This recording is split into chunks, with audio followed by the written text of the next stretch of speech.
공중급유기 도입 시 한국 공군력이 3배 증가하는 이유.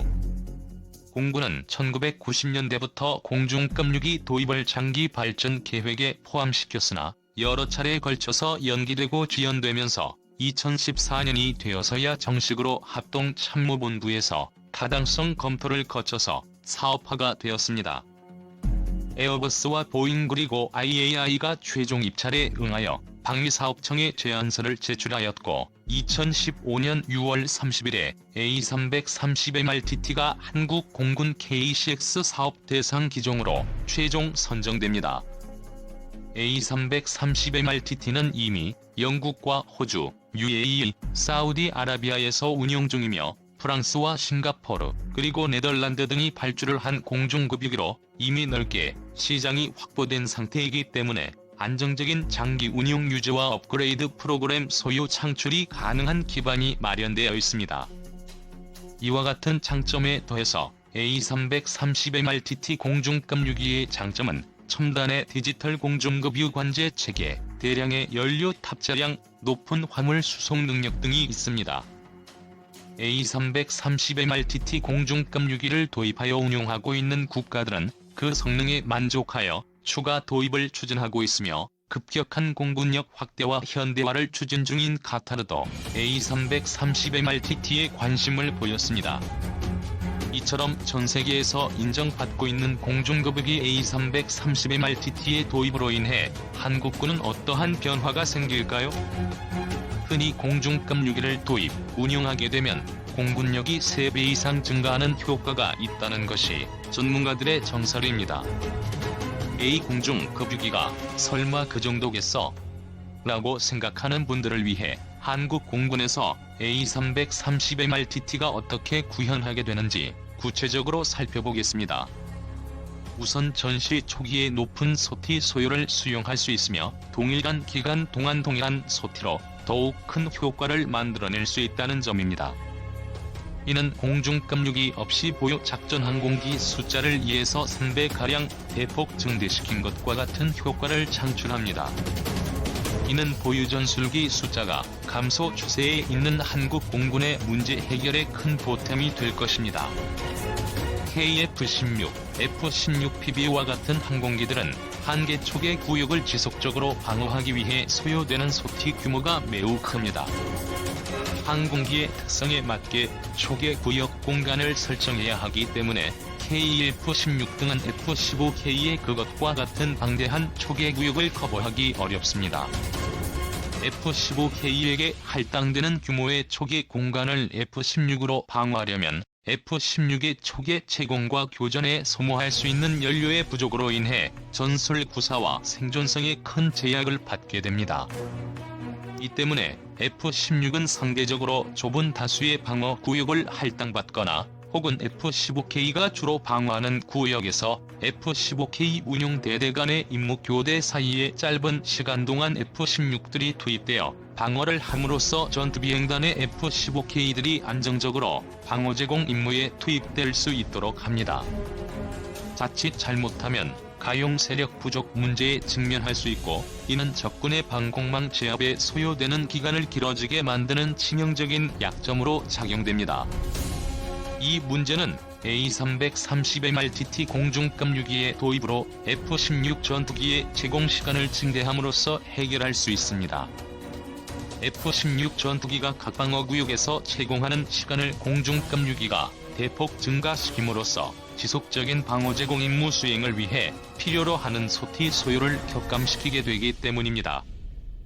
이는 방어 제공 임무 이외의 다양한 임무에 투입할 수 있는 F-16 전투기 가용 규모를 증가시켜 결과적으로 전투기 숫자가 크게 증가하는 것과 같은 효과를 창출하게 됩니다. 공중급유기 운용의 또 다른 장점은 P급유 항공기의 성능을 대폭 향상시킨다는 점입니다. F-15K는 흔히 10톤 이상의 무장 탑재력을 보유한 항공기로 언급됩니다. 그러나 내부 연료 탱크와 CFT-2의 연료를 만재하고 보조 연료 탱크 3기를 탑재한 상태에서 CFT의 인보드 파일런의 2000파운드급 공대지 유도무기를 탑재한 상태에서 타겟팅 포드와 자체 방어용 공대공 미사일 4기까지 탑재하면 F-15K의 최대 이륙重량인 81,000파운드에 육박하게 됩니다.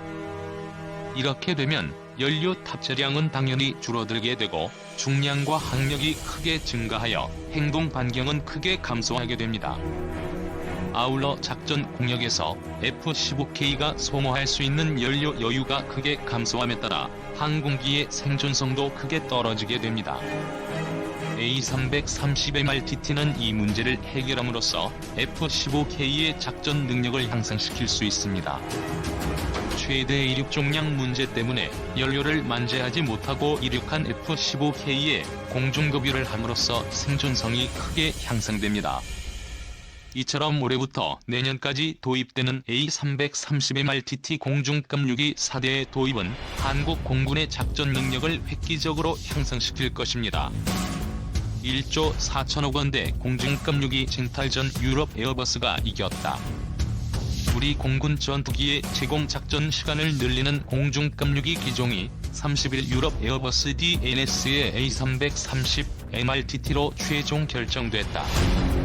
방위사업청은 이날 한민구 국방부 장관 주재로 제89회 방위사업추진위원회를 개최해 A330MRTT를 공중급유기 기종으로 최종 선정했다고 발표했다.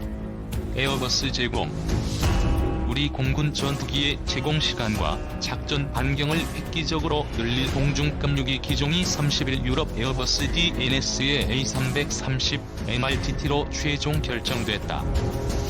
유럽 기종이 미국 기종을 제치고 이변을 연출한 것으로 우리 군이 무기 도입처를 다변화하는 계기가 될지 주목된다.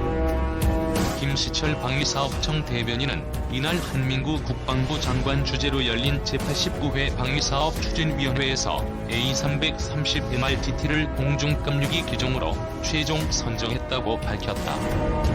A330MRTT와 치열한 경합을 벌인 미국 보잉의 KC-46A는 탈락했다. 공군은 1조 4,881억 원을 투입해 2019년까지 공중급유기 4대를 도입하고 군수지원 시설 등도 갖출 계획이다. 김 대변인은 A330MRTT는 원거리 작전 임무 지역에서의 제공시간 및 공중급유량, 인원 및 화물 공수 등에서 우수한 성능을 보유하고 있으며 가격에서도 높은 점수를 획득했다고 설명했다. 이어 전세계 여러 국가에서 현재 운용되고 있고 국내 민간 항공사를 활용한 안정적인 창정비 능력이 가능하다고 덧붙였다. 공중급유기 선정은 비용, 성능, 운용 적합성, 절충 교역 등 4개 분야에 대한 평가를 토대로 이루어졌다. A330MRTT는 유럽의 에어버스 DNS가 2007년 6월 민간 항공기인 에어버스 A330-200을 개량해 만든 다목적 공중급유기로 연료 탑재량이 111톤에 달해 보잉의 KC-46A를 능가한다. 영국, 프랑스, 호주, 사우디아라비아 등에 모두 46대가 판매됐으며 인도와 카타르도 각각 6대, 2대를 도입하기 위한 협상을 진행 중이다. 보잉 KC-46A의 경우 아직 개발 중인 기종으로 미국 공군과 179대 인도 계약이 체결된 상태다. 김시철 대변인은 경쟁 구도를 활용해 가격을 최대한 인하했으며 절충 교역 목표도 초과 달성했다고 강조했다. 이와 관련해 다른 방사청 관계자는 평가 당시 유로화 가치가 떨어진 상황이었다며 A330MRTT 채택에 환율도 영향을 미쳤음을 시사했다. 보잉 KC-46A가 미국 기종인 우리 공군 전투기와 상호 호환성 면에서는 유리하지 않느냐는 지적에 대해 방사청 관계자는 A330MRTT는 한국 공군 기종인 F-16, F-15, E-737 등과 급유 시험을 완료했고 F-35도 올해 10월 호주 공군에서 시험 계획을 갖고 있다며 상호 호환성은 문제가 없을 것이라고 설명했다. 공군이 A330MRTT를 예정대로 도입할 경우 공군 전투기의 제공 시간과 함께 작전 반경이 크게 늘어날 것으로 기대된다. 김시철 대변인은 공중급유기가 전력화되면 공군 전투기의 작전 반경이 독도, 이어도, 평양원산선 이북 지역 등 원거리로 확대되고 무장 탑재 능력 향상으로 전투 효율성이 증대된다고 강조했다. 공중급유기가 도입되면 전투기가 연료 탱크 대신 무기를 장착할 수 있어 공격 능력도 커진다. 김 대변인은 평화유지 활동 및 국제적 신속 지원을 위한 장거리 대량 공수가 가능해져 한국의 위상을 높일 것이라고 덧붙였다. 우리 공군의 공중급유기가 될 A330 MRTT는 길이 58.9m, 폭 60.3m로 KC-46A보다 크며 전 세계에서 차세대 공중급유기로는 가장 크다. 성능도 뛰어나 급유 능력이 20만 6천 파운드에 달하며 화물은 9만 5천 파운드, 인원은 300명을 수송할 수 있다. 경쟁 기종인 KC-46A의 경우 급유 능력은 17만 6천 파운드, 화물과 인원 수송 능력은 각각 29톤, 112명이다. A330MRTT의 급유 능력을 전투기 대수를 기준으로 보면 F-15K는 21대, KF-16은 41대다.